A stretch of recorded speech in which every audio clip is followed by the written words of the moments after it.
10 jenazah korban banjir bandang di Kecamatan Palembayan, Kabupaten Agam, Sumatera Barat dimakamkan secara massal di TPU Sungai Jariang, Kecamatan Lubuk Basung.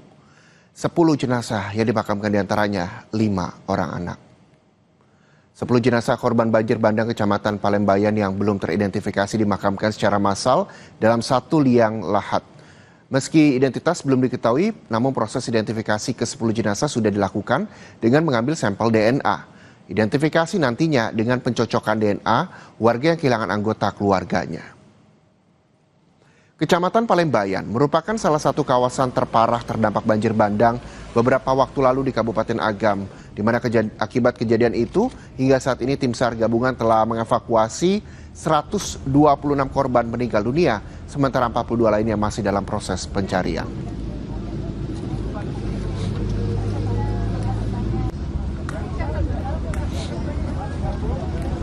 Dan saudara, selanjutnya kita di mana banyak sekali sukarelawan yang menembus wilayah terisolir membantu warga terdampak bencana membawa logistik dan juga obat-obatan, dan kita juga akan bergabung dengan Dr. Senja Baiduri. Ini adalah salah satu dokter yang bertugas di RSUD Bunda Setia di Aceh, Tamiang, Aceh. Selamat siang, Assalamualaikum Dr. Senja. Dr. Senja, selamat siang, Assalamualaikum. Dok, ketika kita bisa berbagi kisah kepada pemirsa Kompas TV, bagaimana tugas dokter di sana di wilayah terdampak bencana, bisa diceritakan seperti apa sih dok, yang memang saat ini juga menjadi tantangan, apalagi saat ini juga RSUD Bunda Setia di Aceh, Tamiang, Aceh juga telah kembali beroperasi. Ya.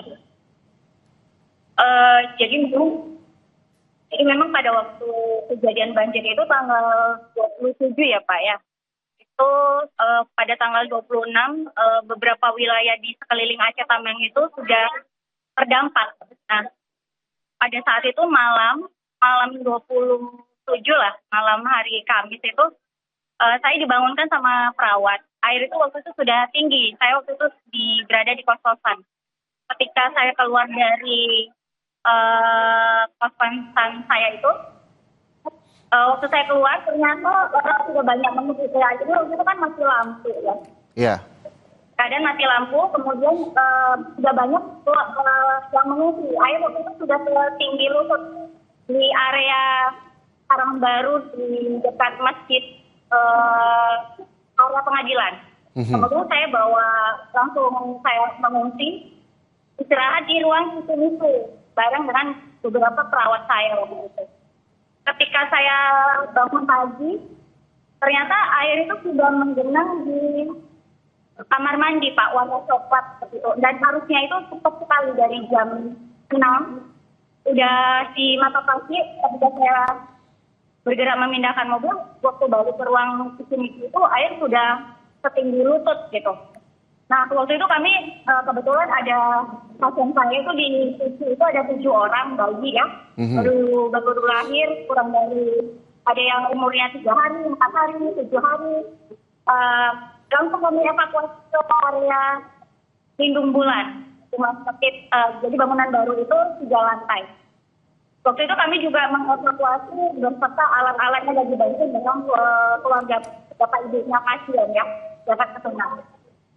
Dan waktu itu air dari mulai kami bergerak jam 8, kami evakuasi di lantai 1, jam 11 sampai jam 12 itu air sudah naik ke posisi lutut di ruangan belakang itu. Kemudian kami naikkan lagi, pasien-pasien kami evakuasi ke lantai 2 ya. Kebetulan memang dari dulu saya udah dikasih tahu area Aceh Tamiang itu paling tinggi itu di area rumah sakit lah. Jadi kalau misalkan saatnya ada bencana banjir, saya pasti diminta untuk mengungsi ke rumah sakit. Karena kalau rumah sakit sudah tinggi, berarti Aceh Tamiang itu sudah tenggelam. Pada saat itu tanggal 27, itu air sudah 1,5 meter di Lindung Bulan. Kami sudah naik ke lantai atas. Karena posisi di bangunan itu bangunan baru tinggi, jadi banyak penduduk itu mengungsi. Bangunan tersebut sampai ke lantai 3. Jadi lantai 2 itu diprioritaskan untuk nakes, ibu-ibu pasien dan pasien ya. Oke. Di lantai 3 itu penduduk sekitar yang mengungsi, baru memang daerah sekeliling itu sudah terpenuhi, banjirnya itu sudah sampai 2 meter, jadi sudah sampai loteng, bahkan ada beberapa sampai 4 meter menurut beberapa warga. Jadi otomatis selama berhari-hari kami terjebak di sana, dan terus terang aja memang itu suasananya padat ya, ada beberapa sampai kami kekurangan logistik, kekurangan oksigen, terus kemudian tidak ada bahan makanan, air bersih pun tidak ada. Jadi ya bahkan ada beberapa pasien itu yang meninggal dan tidak bisa dikebumikan, tidak ada kantong jenazah, dan ada beberapa pasien itu yang tidur sebelahnya itu dengan mayat, Pak. Nah kebetulan saya kan bareng sama perawat saya ya, ada 7 bayi. Jadi ruangan itu udah saya sterilkan untuk bayi-bayi kok picu nyusu ini. Ya.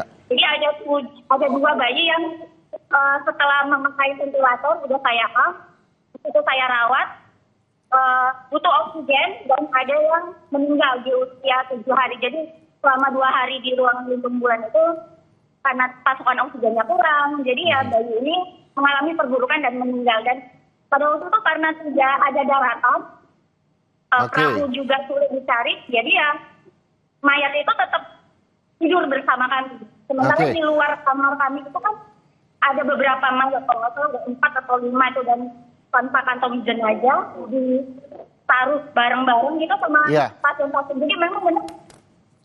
Ini menjadi kisah. Nggak ada insektor, nggak ada air.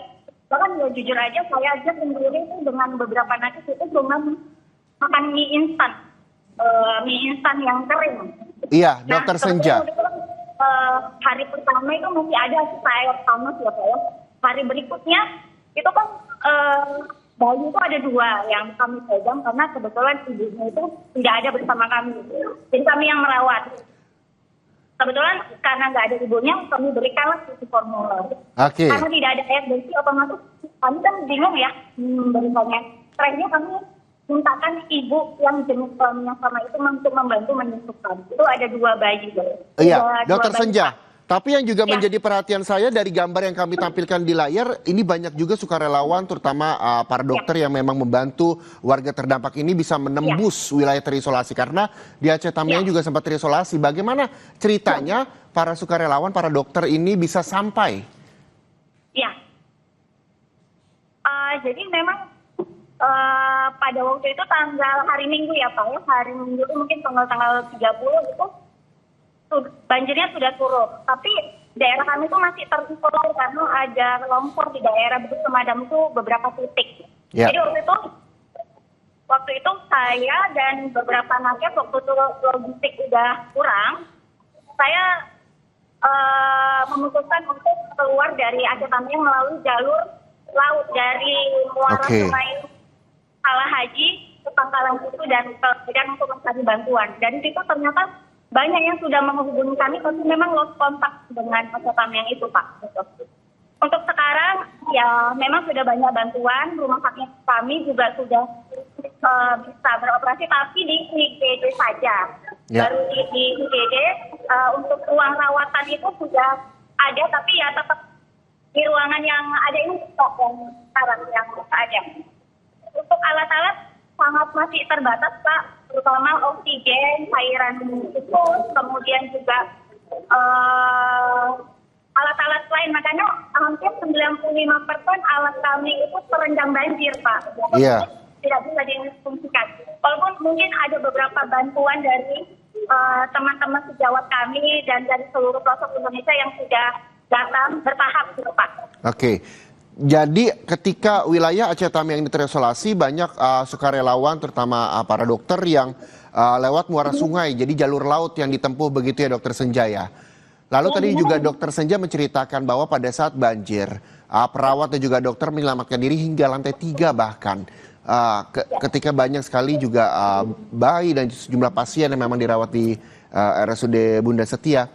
Lalu saat itu upaya apa yang dilakukan tim medis untuk tetap bisa menyelamatkan di tengah keterbatasan yang ada? Ya, jadi memang pada saat itu Pak, kita oksigennya kan sudah sangat-sangat terbatas ya. Ya terpaksa memang dikatakan belum tentu juga standar, tetapi kita mengupayakan pasien-pasien yang prioritas kita utamakan memberikan pemberian oksigen yang setidaknya optimal. Ada beberapa pasien seperti yang setelah pemasangan ventilator ya terpaksa kita cepat mensapunya supaya nggak tergantung lama dengan oksigen kita. Itu salah satunya juga. Kemudian obat-obatan banyak yang terendam Pak pada saat itu, jadi ya otomatis kita hanya memanfaatkan obat-obatan yang sempat kita selamatkan gitu Pak. Oke. Jadi memaksimalkan apa yang memang masih bisa diselamatkan gitu ya Dokter Senja ya. Lalu bagaimana saat ini Dokter Senja? Karena kita tahu bahwa RSUD Bunda Setia juga telah kembali beroperasi. Bagaimana pasien saat ini yang memang masih dirawat di RSUD Bunda Setia?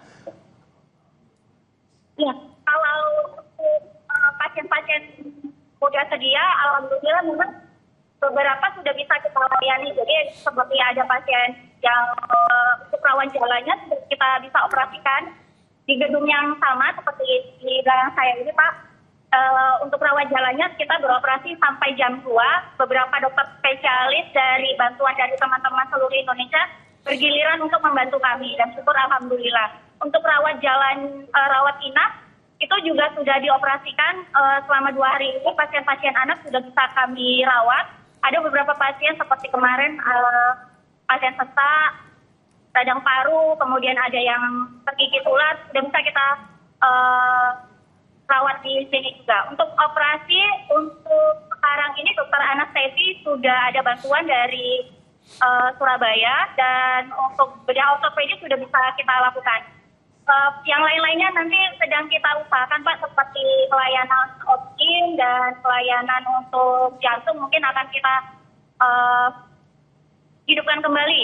Ini karena fokusnya kita bagaimana bisa membersihkan beberapa ruangan sehingga bisa memprioritaskan ruang rawat inap itu bisa terpisah dari IGD kita Pak. Karena sekarang ini IGD dan ruang rawat inap itu dipisahkan hanya dengan sekat di ruangan IGD itu Pak, yang sebelum banjirnya itu. Oke, mudah-mudahan ini juga bisa segera mendapatkan bantuan begitu. Terakhir, apa yang ingin disampaikan, bantuan apa yang memang saat ini diperlukan bagi para dokter di sana, tenaga kesehatan juga di RSUD Bunda Setia Aceh Tamiang, apa yang ingin disampaikan dan bantuan apa yang diharapkan bisa segera tiba?